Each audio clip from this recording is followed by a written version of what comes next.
겸손하신 우리 주님, 선택받은 저희들 오늘 주님 교회에 나와 주님께 찬양을 줄 수 있는 큰 기쁨을 주셔서 감사합니다.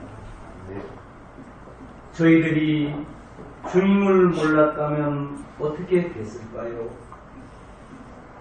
세상의 고통스럽고 절망적인 현실과 높은 삶의 벽 앞에서 방향을 잃고 울부짖어야 할 저희들을 주님께서 선택하여 주셔서 저희들이 삶의 목적과 올바른 방향으로 이끌어 주시고 나아가게 하여 주신 걸 감사드리고 감사합니다. 아멘. 저희들 주님을 찬양할 때마다 마음의 평안을 얻고 더욱더 주님의 참된 종으로서 순정하며 충성하는 결심을 다짐하게 됩니다. 그러나 주님, 이 세상 시시때때로 저희들을 유혹하는 많은 제약들, 저희들을 구속하려 하는 그 많은 족쇄들, 그들이 그 모든 이유가 우리를 구속할 때마다 저희들 주님의 십자가를 단단히 붙들고 더욱 담대한 신앙으로 주님을 향하여서 강건히 나아가는 저희들 믿음이 되게 하여 주시옵소서. 아멘. 흔들리지 않는 믿음이 되게 하여 주옵소서. 아멘. 사랑이 많으신 우리 주님, 내 이웃을 내 몸과 같이 사랑하라고 하신 우리 주님, 그러나 저희들은 내 자신의 사랑만을 주님께 강구하면서 내 이웃의 사랑을 너무도 소홀히 배웠습니다. 주님, 저희들의 이 이기적인 신앙을 용서하여 주시옵소서. 특히 한 해가 다가고 춥고 어려운 이때에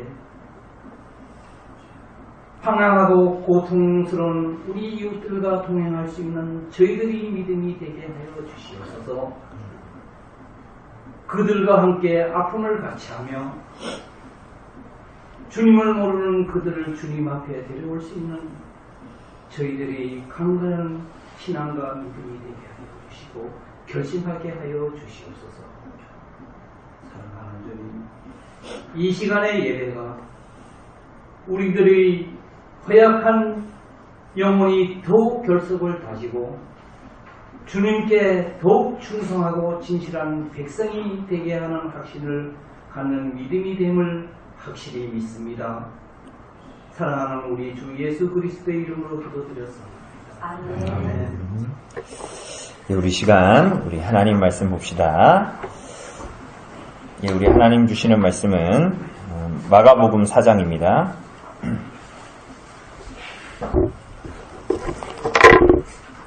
마가복음 4장 1절로 20절까지의 말씀입니다.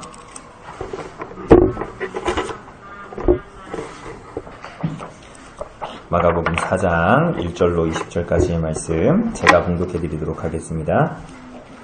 예수께서 다시 바닷가에서 가르치시니 큰 무리가 모여들거늘 예수께서 바다에 떠있는 배에 올라앉으시고 온 무리는 바닷가 육지에 있더라. 이에 예수께서 여러 가지를 비유로 가르치시니 그 가르치시는 중에 그들에게 이르시되 들으라, 씨를 뿌리는 자가 뿌리러 나가서 뿌릴새 더러는 길가에 떨어짐에 새들이 와서 먹어버렸고 더러는 흙이 얕은 돌밭에 떨어짐에 흙이 깊지 아니하므로 곧 싹이 나오나 해가 돋은 후에 타서 뿌리가 없으므로 말랐고 더러는 가시떨기에 떨어짐에 가시가 자라 기운을 막음으로 결실하지 못하였고 더러는 좋은 땅에 떨어짐에 자라 무성하여 결실하였으니 30배나 60배나 100배가 되었느니라 하시고 또 이르시되 들을 귀 있는 자는 들으라 하시니라. 예수께서 홀로 계실 때에 함께한 사람들이 12제자와 더불어 그 비유들에 대하여 물으니 이르시되 하나님 나라의 비밀을 너희에게는 주었으나 외인에게는 모든 것을 비유로 하나니 이는 그들로 보기는 보아도 알지 못하며 듣기는 들어도 깨닫지 못하게 하여 돌이켜 죄 사함을 얻지 못하게 하려 함이라 하시고, 또 이르시되 너희가 이 비유를 알지 못할진대 어떻게 이 모든 비유를 알겠느냐. 뿌리는 자는 말씀을 뿌리는 것이라. 말씀이 길가에 뿌려졌다는 것은 이들을 가리킴이니 곧 말씀을 들었을 때에 사탄이 즉시 와서 그들에게 뿌려진 말씀을 빼앗는 것이요. 또 이와 같이 돌밭에 뿌려졌다라는 것은 이들을 가리킴이니 곧 말씀을 들을 때에 즉시 기쁨으로 받으나 그 속에 뿌리가 없어 잠깐 견디다가 말씀으로 인하여 환난이나 박해가 일어나는 때에는 곧 넘어지는 자요. 또 어떤 이는 가시떨기에 뿌려진 자니 이들은 말씀을 듣기는 하되 세상의 염려와 재물의 유혹과 기타 욕심이 들어와 말씀을 막아 결실하지 못하게 되는 자요. 좋은 땅에 뿌려졌다라는 것은 그 말씀을 듣고 받아 30배나 60배나 100배의 결실을 하는 자니라.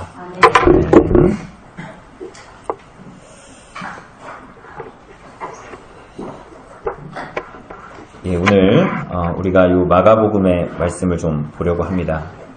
그럼 우리가 지난주에 혹시 설교의 제목을 기억하시는 분이 있나요?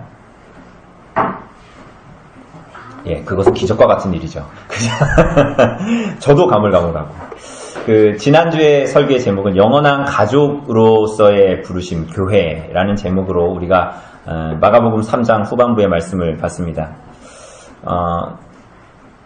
우리가 언뜻 기억나는 것은 예수님께서 이 12제자를 부르신 일이었죠. 그 12제자의 부르심의 면면을 우리가 좀 간단하게 봤는데, 그 12제자들의 부르심을 보면 개인으로 봐도 훌륭하지도 않고, 그 12명을 모아놓은 것을 봐도 그렇게 어울리지도 않아 보이는 사람들입니다.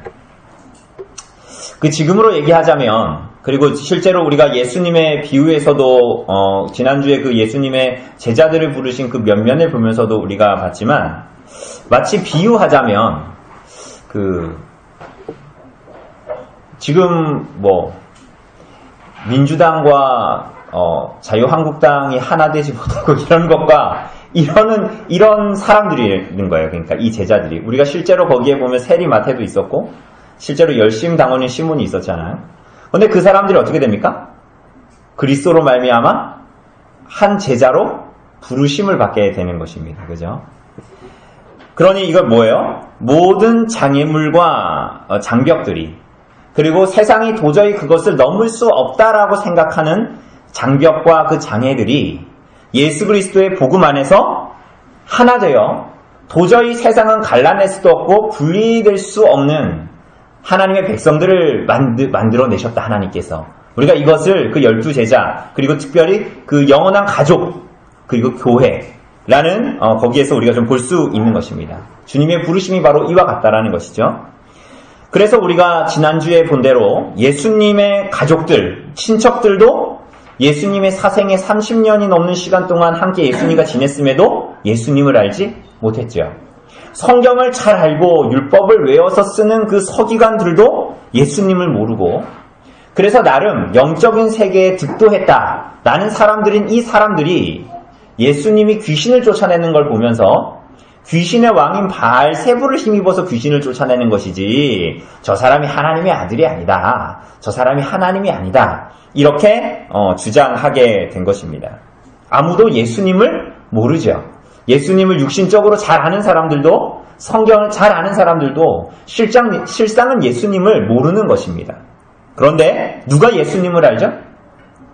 구주 예수 그리스도를 통하여 성령 하나님으로 말미암아 거듭나 성령의 능력을 힘입어 하나님의 말씀을 듣고 하나님의 뜻대로 행하는 자들이 누구예요? 하나님의 가족이고 그 영원한 부르심에 응답한 하나님의 자녀가 되는 것이고, 그들이 참된 교회다. 그래서 우리가 지난주에 본 대로 예수님께서 뭐라고 말씀하시죠?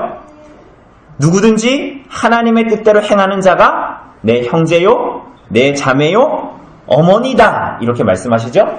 좀 극단적으로 얘기하자면 성경을 많이 교리적인 지식으로 아는 사람이 하나님의 자녀가 아니요, 하나님의 말씀을 온전히 듣고 행하는 자가 바로 하나님의 백성들이다라고, 그리고 영원한 교회다, 참된 교회다라고 말했죠.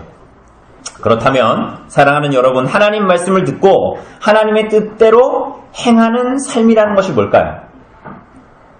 이걸 알아야 될 거 아닙니까? 그죠? 그러니까 예수님께서 이게 제 말이라면 뻥일 수도 있는데 이거 예수님이 하신 말씀이기 때문에 진실이란 말이죠. 영원한 진실인데 그게 뭐냐면 하나님 뜻대로 행하는 자, 하나님 말씀을 듣고 그 뜻대로 행하는 자가 하나님의 자녀다라고 말씀하시니까 그럼 그런 삶이 대체 우리에게 어떻게 나타나야 그들이 한마디로 쉽게 얘기하면 천국에 들어가는 자들이라는 거 아닙니까? 그럼 오늘 우리들의 삶에 긴밀하게 연관이 있어요, 없어요? 당연히 긴밀하게 연관이 있죠. 우리들의 삶을 보면 내가 하나님께 속한 자인가 아닌가가 나타날 씨 있으니까 그 삶을 산다라는 것이 대체 뭘까요? 오늘 우리들이 읽은 이 땅에 뿌리는 씨 뿌리는 이 비유는 사실 우리가 처음 보는 거 아니죠? 우리가 사실은 예수님의 비유라는 이 시리즈 설교를 통해서 복음서에 나오는 많은 비유들을 거의 다 봤습니다. 그죠? 오늘 이 씨 뿌리는 자에 대한 비유 이것도 우리가 봤습니다.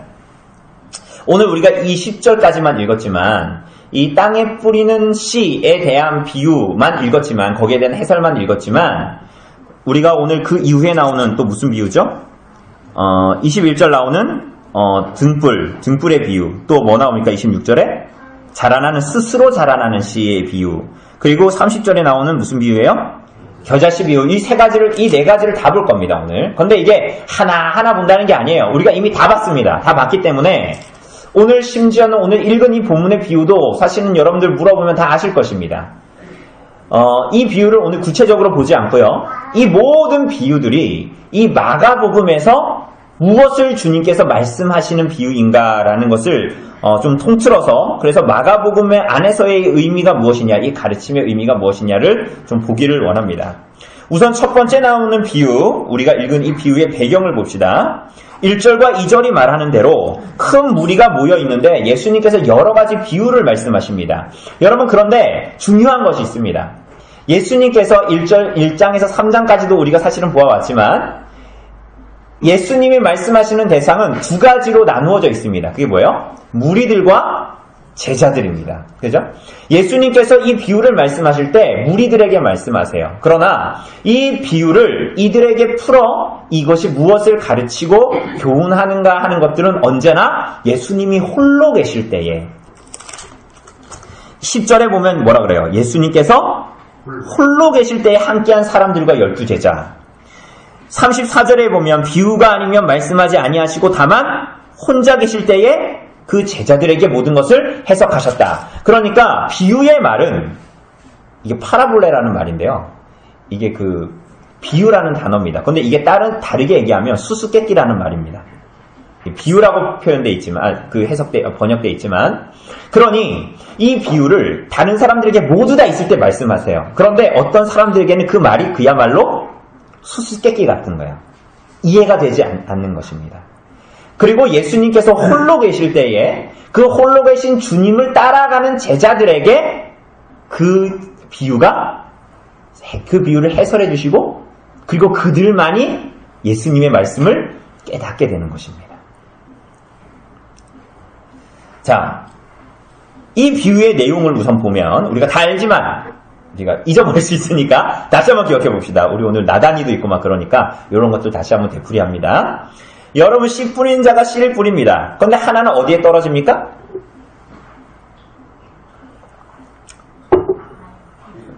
아시잖아요. 이런 거 딱 나와야죠. 어디에 떨어져요? 딱 씨를 뿌렸는데 길가에 떨어집니다. 그 길가에 떨어지니까 어떻게 합니까?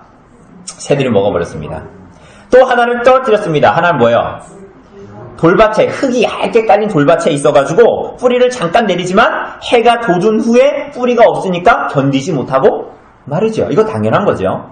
화분에 뭐를 뿌려봐도 아는 거세요. 이런 거는. 또 뭐예요? 하나는 가시떨기 가운데 떨어짐에 가시가 기운을 막음으로 결실하지 못했다. 우리 저기 평이 옆에 가시나무 있지 않습니까? 그게 무슨 나무인지 모르겠는데 한때만 이쁜 나무죠. 되게 가시들이 막 있잖아요. 그 안에는 뭐가 자라나지 못하는 것입니다. 왜냐하면 그것이 기운을 막아서 햇빛도 막고 양분이 오는 것도 막기 때문에 자라지 못하는 거예요. 이 세 가지의 것들은 전부 다 뿌려지지만 하나는 먹고 먹임을 당하고 하나는 결국은 다 결실하지 못하는 거예요. 그런데 어떤 것은, 어떤 씨들은 어떻게 됩니까? 어떤 것은 몇 배? 30배. 어떤 것은 60배. 어떤 것은 100배. 그러니까 이 씨가 우리가 네 종류라고 생각하지만 사실은 6개인 것입니다. 새한테 먹혔고, 잠깐 견디다가 탔고, 하나는 결실하지 못했고, 하나는 30배, 하나는 60배, 하나는 100배. 그래서 실제로 이 본문에 보면 씨들이라고 복수로 나옵니다. 그러니까 이런 어쨌거나 결실을 맺었다. 그런데 이 비유에서는 오늘 이것을 기억하면 돼요. 오늘 서론이니까 이것을 기억하시면 됩니다. 지금 난로를 틀어놨기 때문에 따뜻하고 일산화탄소의 농도가 높아지면서 지금 약간 졸음이 올 수도 있지만 오늘 이것을 기억하십시오. 이 본문이 마가복음 4장과 마태복음 13장과 누가복음 8장에 나타나는데요. 이 마가복음에서 특별하게 기록하고 있는 게 있어요. 똑같은 말을 하는데 그게 뭐냐면 3절에 나와 있으면서 뭐라고 시작합니까? 들으라. 그리고 9절에 뭐라 그래요? 들을 귀 있는 자는 들으라. 그러니까 이 마가복음은 이 얘기를 항상 합니다. 들어라. 그런데 이 비유를 말씀하실 때 마태복음이나 누가복음에는 이 말을 하지 않아요. 그런데 들으라. 여러분 제 목소리 지금 들리십니까? 안 들려요? 여러분 예수님이 이 말씀하실 때 사람들 다 들었습니다. 무리들이 다 들었어요. 귀 못 들은 사람이 없어요. 그런데 예수님께서 왜 들으라고 말씀하시는 걸까요? 이것은 이 청각의 능력을 말하는 게 아니에요. 여기서 듣는 자들은 들으라라는 말씀은 하나님의 말씀에 대해서 적극적으로 반응하고 순종하라는 표현입니다. 그게 들으라는 거예요. 들으라. 그러니까 너희가 들어라. 지금 제 말을 못 듣는 것이 아니라 물론 어떤 사람들은 못 듣죠. 어떤 사람들에겐 수수께끼일 뿐이에요. 그러나 하나님의 자녀들은 이 말씀을 분명히 듣게 됩니다. 이 의미예요. 그래서 듣는 하나님의 백성들은 듣고 순종하라는 것입니다. 적극적으로 너희들의 삶으로 반응하라는 것이에요. 여러분 그 신명기 6장에 보면 유명한 말이 나옵니다. 가나안에 들어가는 이스라엘 백성들에게 모세가 설교를 하는 것이 신명기인데 쉐마 이스라엘 이렇게 하면 쉐마 많이 들어오셨죠. 쉐마 이스라엘. 쉐마가 뭐냐? 들으라. 이스라엘아 들으라 이렇게 말씀하십니다.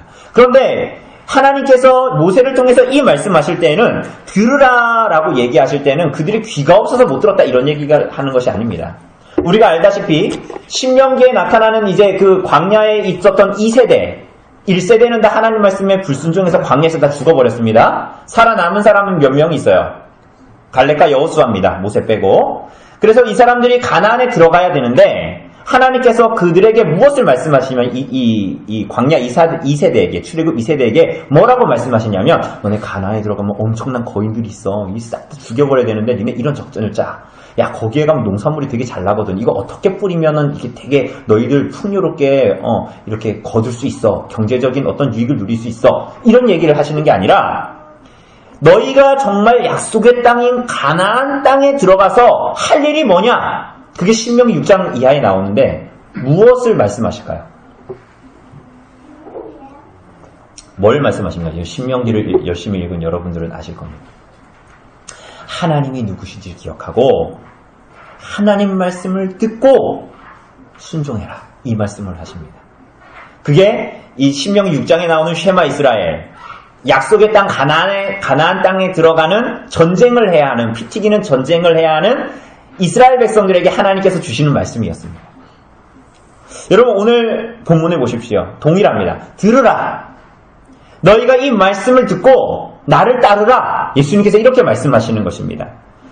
자, 길가에 떨어진 씨는 새의 먹이가 되어버렸죠? 돌밭에 떨어진 씨는 뿌리를 내리지 못해서 뜨거운 햇볕에 말라 타버립니다. 이것은 뭐냐면 이런 사람들은 어떤 사람이냐면 금세 뭔가에 성공한 것 같아 보이지만 금세 실패하고 마는 신앙에 대해서 실패하고 마는 이런 사람들을 의미합니다. 가시덤불에 떨어진 씨는 어떻게 됐어요? 죽었어요? 안 죽었어요? 안 죽었어요? 죽지는 않았죠. 계속 자랐죠. 다만 어떻게 됐어요? 결실하는데 실패했습니다. 이 세 가지는 다 실패했다라는 거예요. 근데 실패의 시점은 다 똑같아요? 달라요? 다 다르고 실패의 이유도 다 제각각입니다. 그러나 여기서 본문에서 우리가 알아야 되는 것은 열매를 맺지 못했다. 결실을 맺지 못했다라는 것에 포인트가 있는 것입니다. 그래서 8절 이하를 보면 좋은 땅에 떨어진 씨는 어떤 것은 30배, 60배, 100배의 열매를 맺게 되었다라고 얘기하는 것입니다. 자, 우리 전에도 얘기했다시피 이게 뭐의 문제입니까? 씨가 문제가 있는 것입니까? 땅이 문제가 있는 것입니까?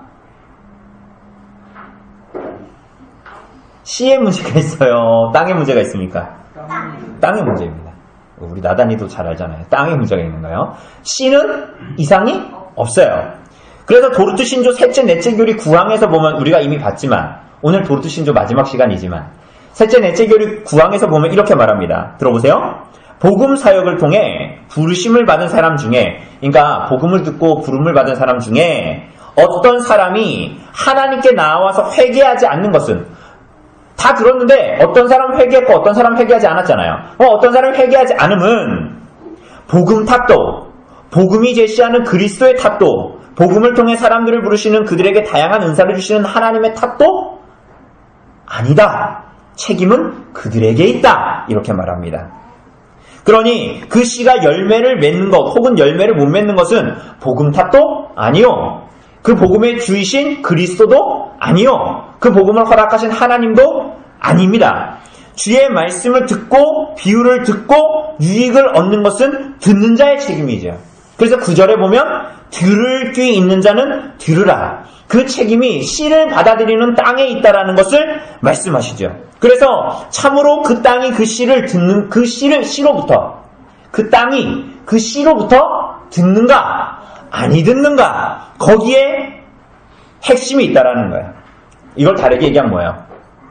들으라 라고 하신 것처럼 말씀에 적극적으로 순종하는가, 반응하는 삶을 사는가, 살지 않는가에 그 초점이 있다라는 것입니다.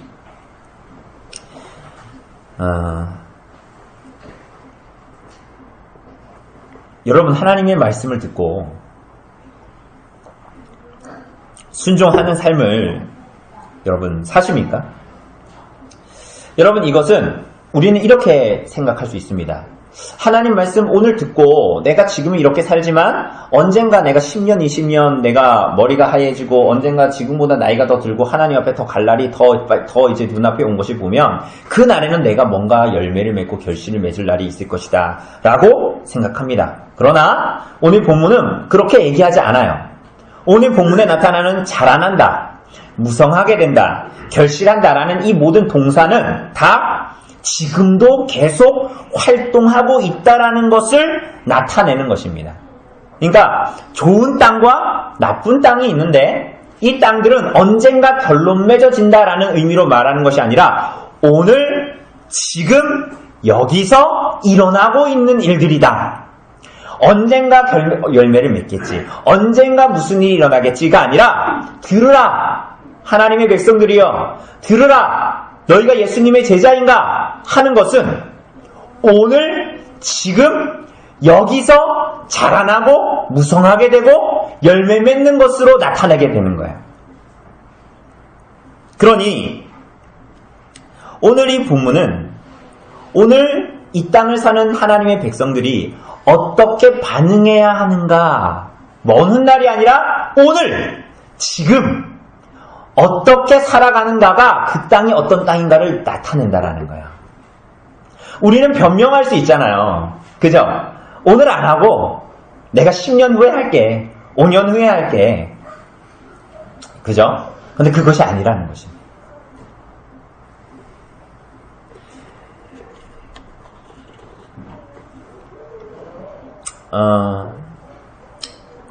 여러분, 왜 이런 일들이 일어났죠? 왜 어떤 땅은 열매를 맺고 어떤 땅은 열매를 맺지 못했죠?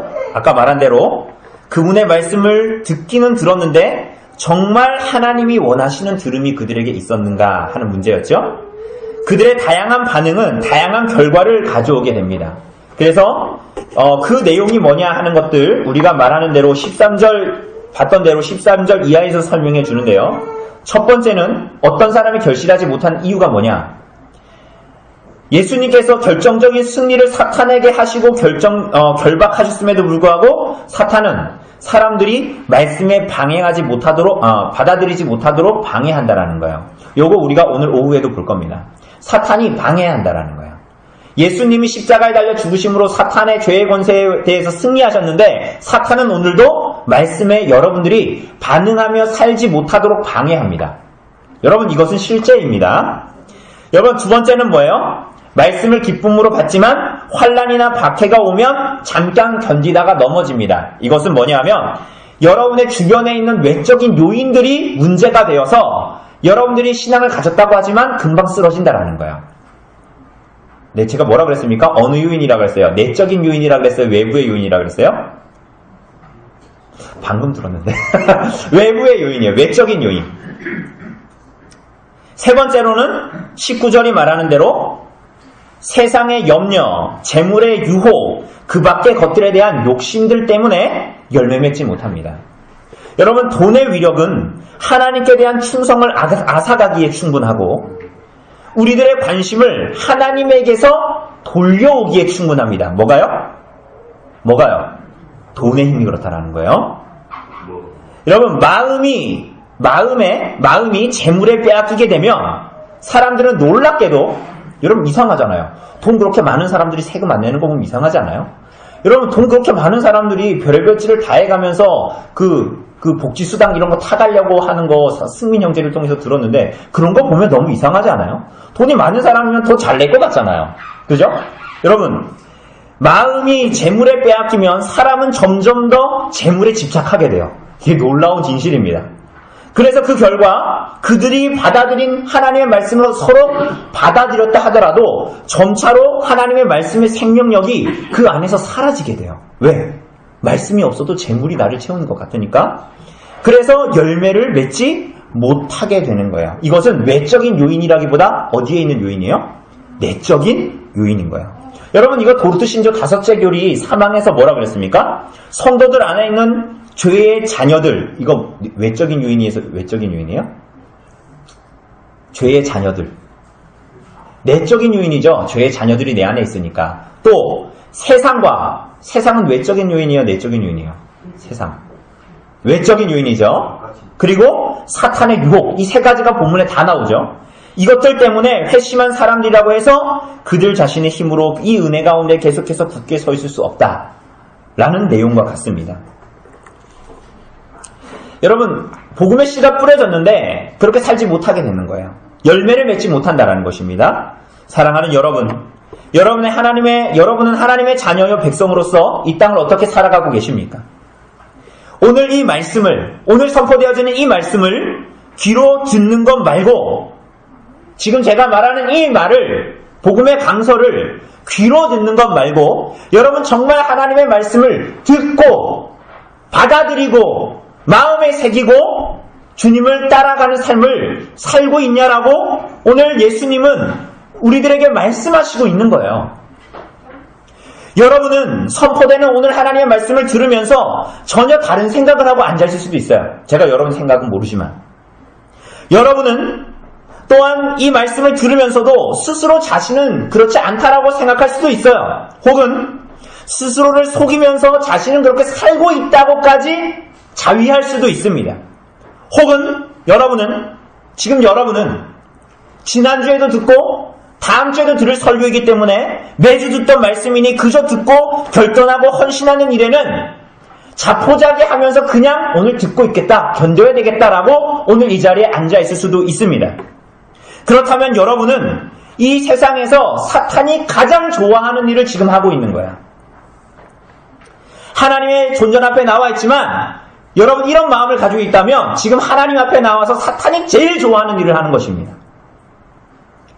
그것들이야말로 사탄이 여러분의 모든 인생을 통해서 여러분에게 가장 원하는 것이에요.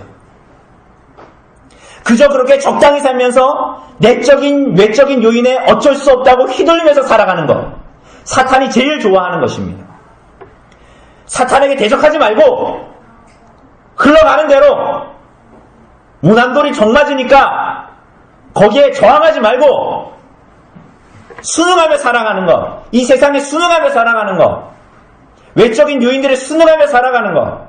여러분, 이 땅에 있는 성도와 교회에게 사탄이 가장 원하는 것입니다. 왜? 사탄은 자신의 운명은 다 알고 있거든요. 다 끝난 거.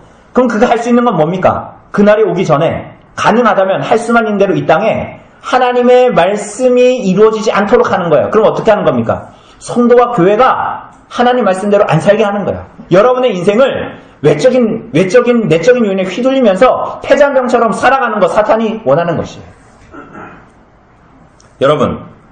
여러분은 구주의 부르심을 입은 제자로서 교회로서 살아가고 살기를 소망하십니까, 정말? 그래서 오늘 비유에 나온 대로 좋은 땅으로 살아가고 있습니까? 여러분, 이제 곧 크리스마스 아닙니까? 예보를 보니까 어쩌면 눈이 올지도 모르겠어요. 저녁을 제대로 먹을 수 있을지 모르겠어요. 눈이 안 왔으면 좋겠는데.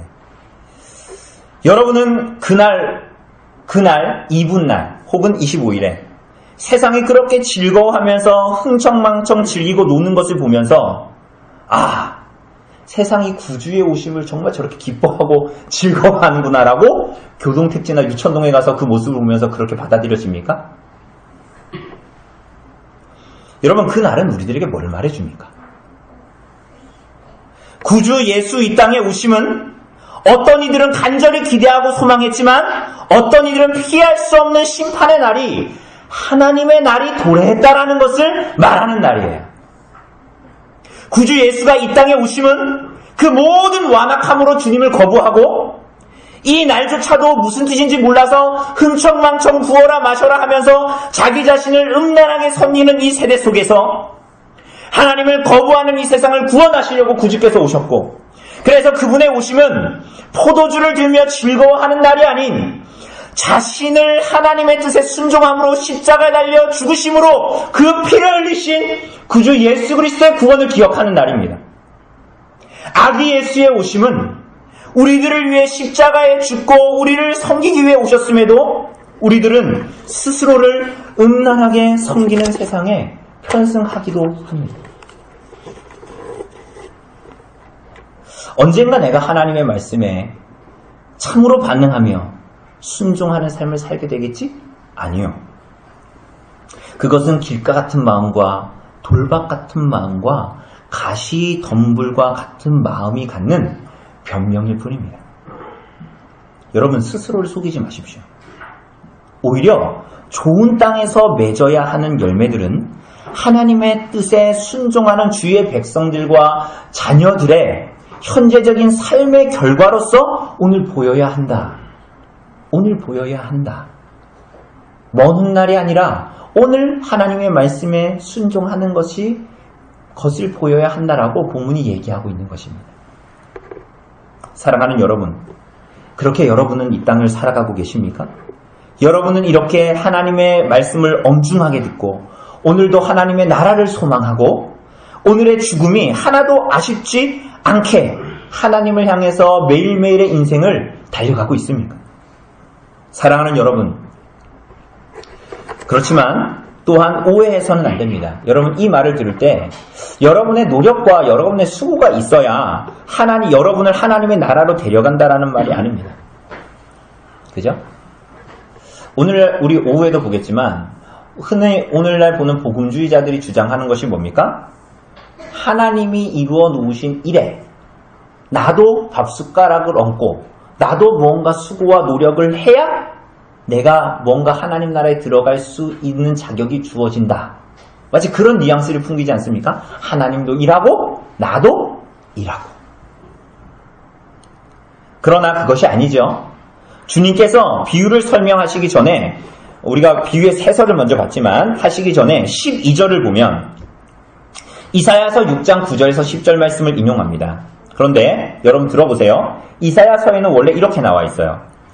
너희가 듣기는 들어도 깨닫지 못할 것이요 보기는 보아도 알지 못하리라. 이 백성의 마음을 둔하게 하며 그들의 귀가 막히고 그들의 눈이 감기게 하라. 염려하건대 그들이 눈으로 보고 귀로 듣고 마음으로 깨닫고 다시 돌아와 고침을 받을까 하노라. 이렇게 기록합니다. 이사야서는.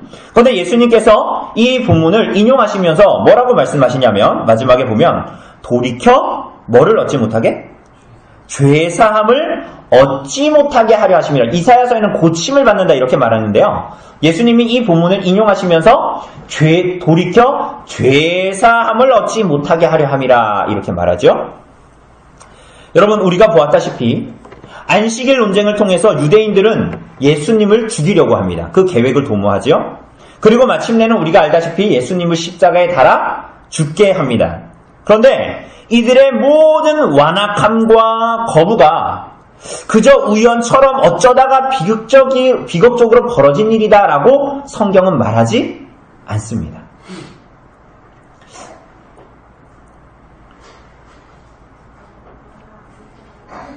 그죠? 하나님의 나라에는 우연이 없고 하나님 나라의 완전한 통치만이 있을 뿐입니다.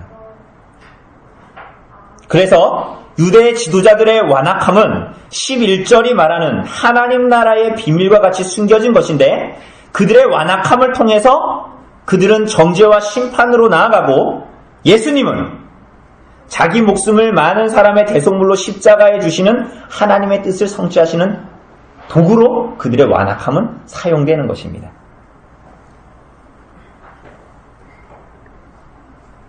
오히려 이 모든 일들은 하나님의 주권적인 통치와 하나님 나라의 완전한 도래를 말하는 것일 뿐입니다. 그렇기 때문에 하나님의 백성들과 교회들은 어떻게 살라고요? 어차피 하나님의 주권과 통치대로 하나님의 이루시는 일은 반드시 성공하니까 막 살라는 겁니까? 멋대로 살라라는 거예요? 그게 아닙니다. 그죠? 오히려 하나님의 주권적인 통치가 지금 이 땅에 나타나고 있고 하나님의 나라가 이미 임한 것을 너희가 듣고 믿음으로 명확히 보기 때문에 어떻게 살라는 거예요? 들으라. 좋은 땅이 되라. 열매를 맺어라. 이렇게 해서 너희가 천국에 들어갈 것이다가 아니라 하나님은 그들의 모든 완악함까지도 하나님의 나라의 완성을 향해서 치닫도록 완전한 통치를 하시는 분이라는 거예요. 그런데 그것을 정말 본 사람들은, 정말 들은 사람들은, 그래서 하나님 나라를 오늘 살고 있다고 믿는 사람들은 역설적이게도 좋은 땅이 되려고 합니다. 듣고 순종하려고 합니다. 주님을 좇으려고 해요. 오늘 열매를 맺으려고 합니다. 이게 복음에 숨겨진 역설입니다. 사랑하는 여러분, 이러한 하나님 나라의 비밀을 깨닫고 알고 듣고 있습니까? 그래서 여러분들의 삶을 그들의 말씀으로 세상을 보고 그분의 말씀으로 세상을 판단하고 분별하고 우리들의 삶에 일어나는 모든 일들을 분별하고 지혜로운 삶을 살아가고 있습니까? 이러한 주의 말씀을 받아들인 자들, 하나님의 비밀을 알게 된 자들, 이 사람들은 어떻게 살게 됩니까? 여러분, 이 말씀을 받아들인다라는 것은 우리가 아까도 보았다시피 모두의 것이 아닙니다. 참으로 듣는 자들의 것이죠. 말했다시피 길가나 돌밭이나 가시덤불은 받아들일 수가 없습니다. 여러분, 이 말씀을 받아들인 사람들은 어떻게 살아갈까요? 이 진리의 역설을 받아들인 사람들은 분명히 끊임없이 이 진리를 받아들이기 위해서 자기를 부정하고 부인하는 삶을 살게 되는 것이에요.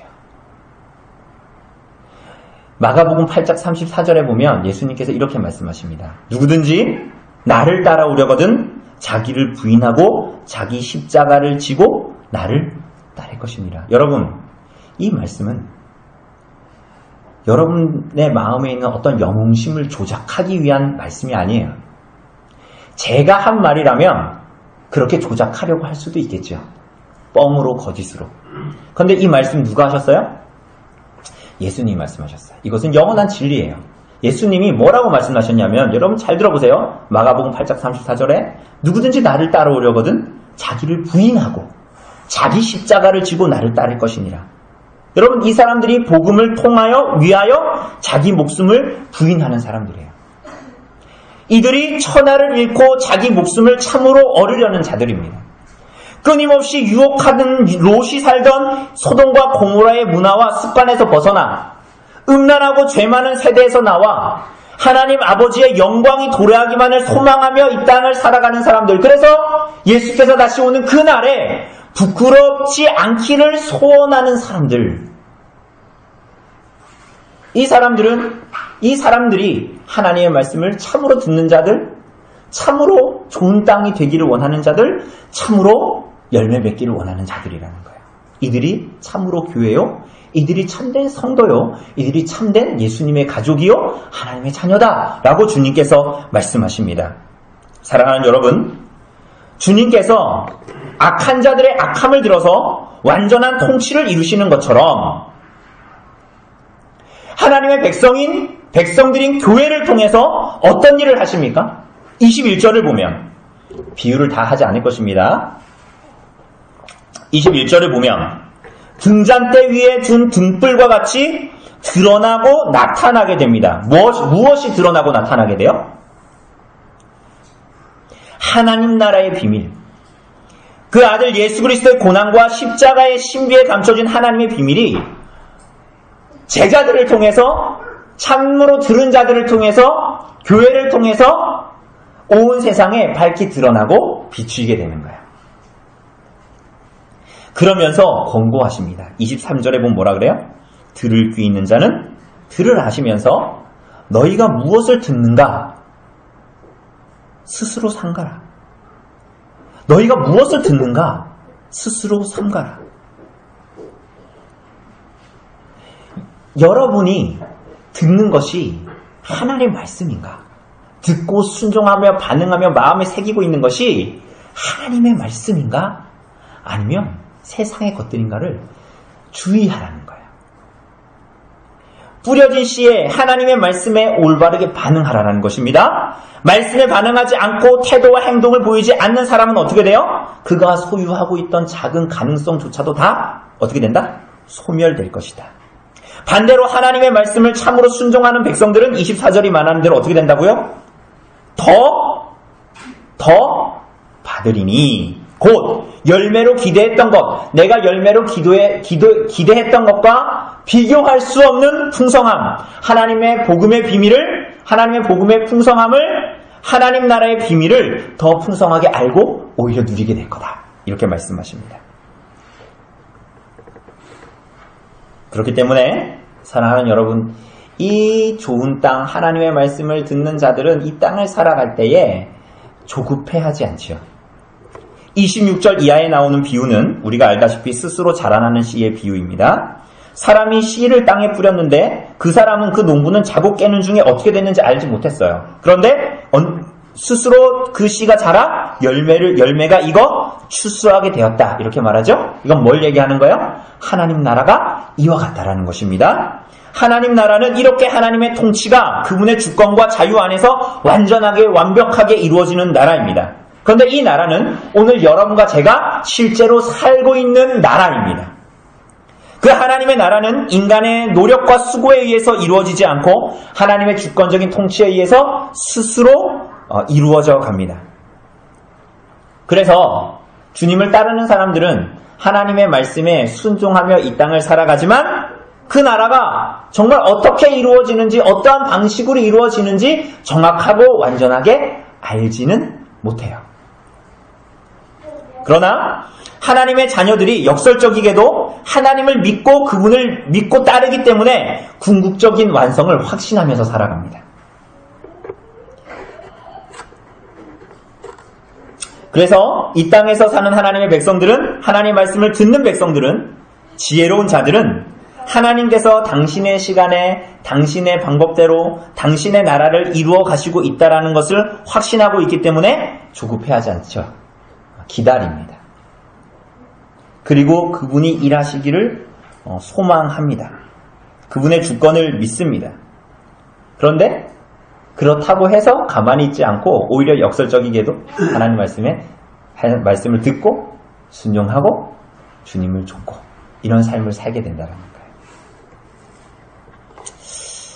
여러분, 이런 사람들 이렇게 예수님의 참된 제자로 이 세상에서 살아가면 그 사람의 삶은 어때 보일까요?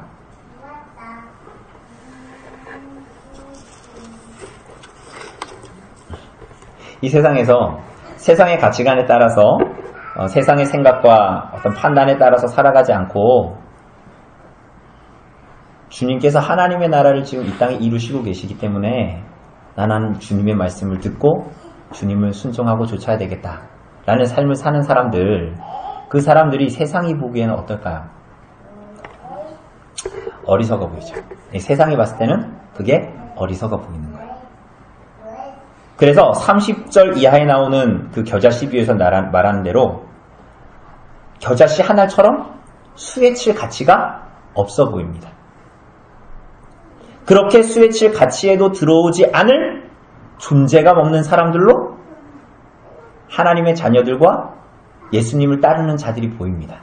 세상이 보기에는 하찮은 사람처럼 보인다는 거예요. 어리석어 보이는 사람처럼 보인다는 거예요. 요즘 말로 얘기하면 존재감 없는 사람들처럼 보이는 거예요. 오히려 그 사람들이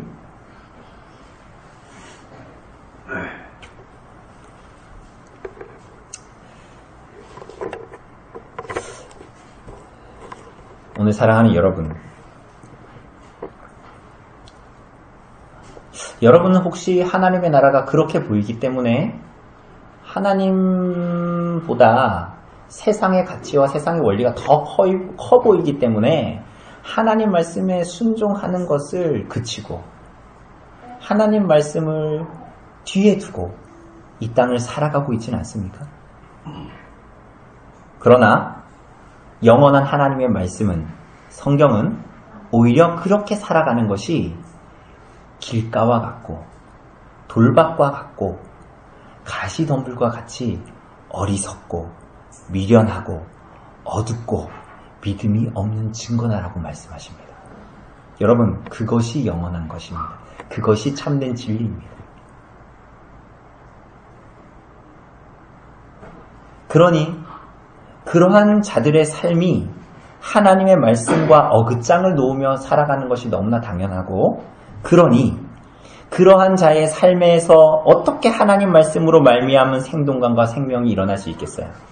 그렇게 사니 어떻게 그가 이 땅에서 참된 영생을 누리면서 살고 그러한 자의 입과 혀에서 어떻게 생명을 살리는 말이 나오겠어요? 안타까운 일이죠. 이들의 결국은 하나님의 일을 방해하는 것으로 나타날 겁니다. 그렇게 살면. 그럼 그렇게 산다고 해서 하나님의 뜻이 이루어지지 않습니까? 아니요.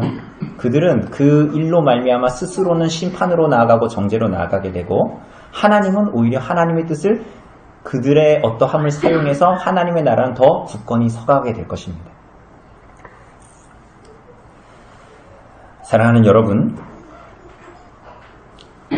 우리가 이 땅을 살아가지만 언젠가 목도하게 될 것입니다.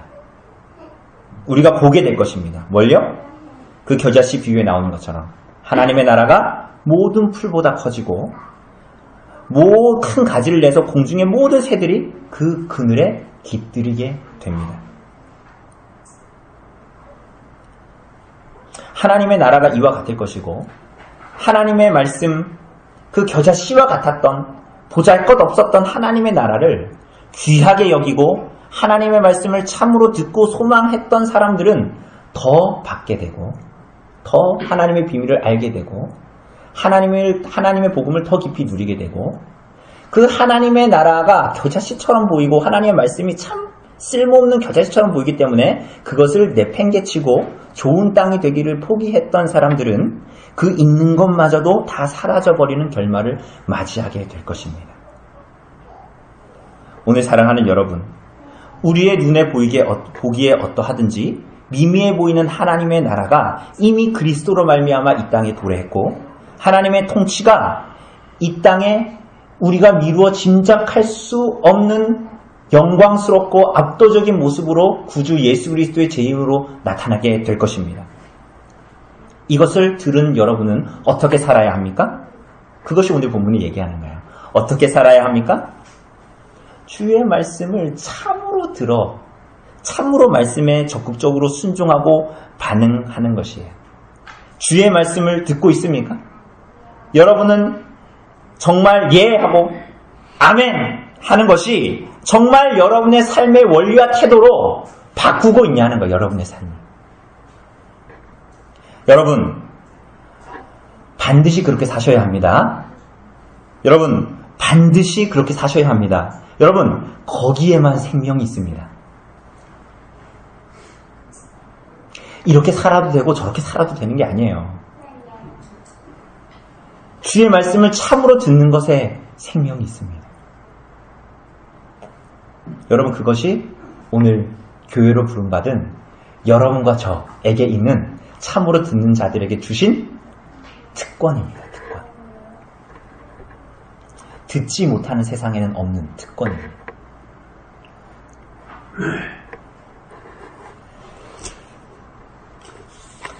오늘 사랑하는 여러분, 여러분은 믿음으로 누구보다 확실하게 보고 들었기에 소망하기에 오늘 지금 오고 있는 그 하나님의 나라를 살고 있습니까? 그것이 하나님의 말씀을 참으로 듣고 행하는 하나님의 백성과 성도의 삶이다라고 성경은 말합니다. 여러분, 이 땅에서의 짧은 시간을 허비하지 마시고 하나님 나라의 비밀을 조금씩이라도 더 듣고 깨닫게 되기를 소망하시기를 바랍니다. 여러분, 그것이 누구에게 아무에게나 주어진 것이 아니라 하나님의 참된 성도와 교회들에게만 주어진 특권입니다. 여러분, 이 말씀을, 이 하나님의 비밀한 계시를 모든 사람이 깨달아 알게 되는 게 아니에요. 놀랍게도. 어쩌면 이곳에 모든 사람이 오늘 이 설교를, 복음의 강설을 들었지만 참으로 듣는 사람과 들었지만 참으로 못 들은 사람들이 나타날 수도 있어요. 여러분, 이게 두려운 거예요. 여러분, 듣게 되는 자들이 특권이 있는 거예요. 듣게 된 자들로 말미암아 하나님께서는 우리들로 하여금 하나님의 나라에 동참하게 하시는 것입니다. 하나님께서 참으로 듣는 자로 이 땅을 살아가는 영광스러운 교회와 성도들이 되도록 성령께서 오늘 우리들을 도우시기를 간절히 바랍니다. 우리 시간 잠시 기도하게 해줍시다.